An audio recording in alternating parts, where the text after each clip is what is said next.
સમગ્ર સૌરાષ્ટ્રમાં મેઘરાજાએ લાંબો વિરામ લેતા જગતનો તાત ભારે ચિંતામાં મુકાયો। ધોરાજી સહિતના પંથકમાં વાવણી બાદ વરસાદ ખેંચાતા મગફળી, કપાસ અને સોયાબીન જેવા મોંઘા પાકો હવે સુકાઈ રહ્યા છે। ખેડૂતોએ વીઘે હજારો રૂપિયાનો ખર્ચ કરી નાખ્યો। હવે તેમની પાસે માત્ર 10 થી 15 દિવસ ચાલે તેટલું જ સિંચાઈનું પાણી બચ્યું છે। ઊભા પાકને નિષ્ફળ જતો બચાવવા માટે રોષે ભરાયેલા ખેડૂતોએ હવે સરકાર પાસે સૌની યોજના મારફતે ડેમ ભરીને કેનાલોમાં તાત્કાલિક પાણી છોડવાની ઉગ્ર માંગણી કરી। વાવણી બાદ અચાનક જ વરસાદ ગાયબ થઈ જતા દુષ્કાળ જેવી પરિસ્થિતિનું નિર્માણ પામ્યું છે। મોંઘા ભાવના બિયારણ અને ખાતર પાછળ ખેડૂતોએ વીઘે 12 થી 15 હજાર રૂપિયાનો તોતિંગ ખર્ચ કરી નાખ્યો।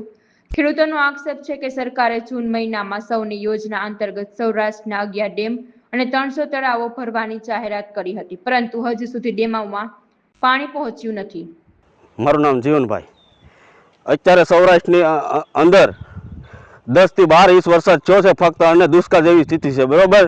અને મગફળી, સોયાબીન, તુવેર આ બધા પાકનું વાવેતર થઈ ચૂક્યું છે, અને પાણી ફક્ત અત્યારે 10 થી 15-20 દિવસના પાણી પૂરતા છે। જો વરસાદ ખેંચાય તો આ પાક અત્યારે ત્યાર મોલ છે તે ફેલ જાય એમ છે। માટે સરકારશ્રીને એટલી વિનંતી છે કે જે આ ડેમમાં પાણી છે તે કેનાલ દ્વારા, સિંચાઈ યોજના દ્વારા ખેતરોમાં આપવામાં આવે અને ખેડૂતોનો પાક બચાવી શકાય। લાખાણી સૌરાષ્ટ્રની અંદર અત્યારે દુષ્કાળ જેવી પરિસ્થિતિ થઈ ગઈ છે, કારણ કે સરકારના વિજ્ઞાન જાતાવાળા બધાથી માંડીને વૈજ્ઞાનિકો પણ એમ કહેતા હતા કે આજ વખતે સૌરાષ્ટ્રની અંદર અલનીનો નડશે, જે એનો વર્તારો અત્યારે દેખાઈ ગયો છે। થોડોક ભાગમાં વરસાદ આવ્યો એટલે ખેડૂતે વાવણી કરી નાખી, બધો પાક વાવી દીધો। શિયાળુ પિત્તની તુવેર, એરંડા પણ વાવી દીધા। ચોમાસું પાક મગફળી, કપાસ, સોયાબીન એ પાક વાવી દીધો છે। અત્યારે ખેડૂતને જો 15-20 દિવસની અંદર પાણી રહ્યું છે, જો 1-2 પાણ પાય છે અને વરસાદ ન થાય તો ખેડૂતને ભારે નુકસાની થાય એમ છે, કારણ કે વીઘે 10 થી 15 હજારનો ખર્ચો થયો। ખાતર બિયારણ મોંઘા છે। જો વરસાદ ન થાય તો ખેડૂતને બહુ નુકસાની થાય, કારણ કે પાક હાથમાં આવેલો કોરિયો જૂટવાઈ જાય એમ છે। સરકારને ખાલી એટલી યોજનાની રજૂઆત છે કે સૌની યોજનાથી જે ડેમની અંદર લિંક કરેલી છે એ તાત્કાલિક સૌરાષ્ટ્રના ડેમ ખાલી ભરે અને પછી કેનાલ મારફતે પાણી આપે તો ખેડૂતની ખેતી બચી જાય એમ છે। સરકારને તાત્કાલિક ધોરણે નિર્ણય લેવા વિનંતી છે।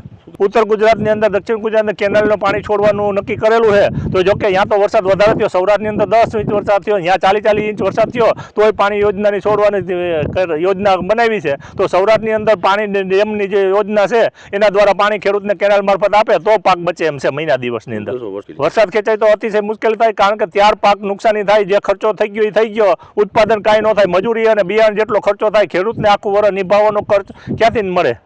મારું નામ વસંતભાઈ હિરપરા, ગામ ધોરાજી। વાવણી સારી થઈ હતી, હોશે ખેડૂતે વાવેતર કર્યું। સોયાબીન, મગફળી, કપાસ, એરંડા, તુવેર આ બધા પાકો વાવી દીધા। આજે 15-17 દિવસ છે વરસાદ નથી તો અત્યારે જે પાક ખેડૂત પાસે પિયત છે એ પિયત આપે છે, 10-12 દિવસનું પાણી છે, તે પછી કાંઈ અત્યારે ખેડૂત પાસે પાણી વધે એમ નથી। પણ આ સરકારે મોટી વાતો કરી કે સૌની યોજનામાંથી 2012થી વાતો કર્યા કે સૌની યોજનામાંથી ખેડૂતને સિંચાઈના પાણી આપશું। સૌરાષ્ટ્રની અંદર 2017માં કોઈ પણ ખેડૂતનું ખેતર પિયત વગરનું નહીં હોય, તો આજે 2026 થઈ ગઈ, 14 વર્ષ થઈ ગયા। 14 વર્ષમાં એક પણ ખેતરમાં હજી નર્મદાના નીર આવ્યા નથી।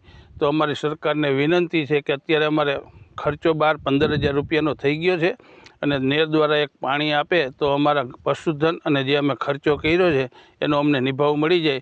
જે અત્યારે હવામાન શાસ્ત્રીઓ છે એને પણ ના કહી દીધી કે ભાઈ સુપર અલનીનો છે, એટલે વરસાદના કોઈ ચાન્સ નથી। તમારા નસીબમાં જો વરસાદ હોય તો આવશે। સરકારને અમારી એટલી જ વિનંતી છે કે ભાઈ નેર દ્વારા એક પણ અત્યારે ખેડૂતને આપો, એટલે ખેડૂતનો જે પાક છે એ બચી જાય અને એના ખર્ચાના પૈસા છે એ નીકળી જાય। બસ એ જ મારું કહેવાનું।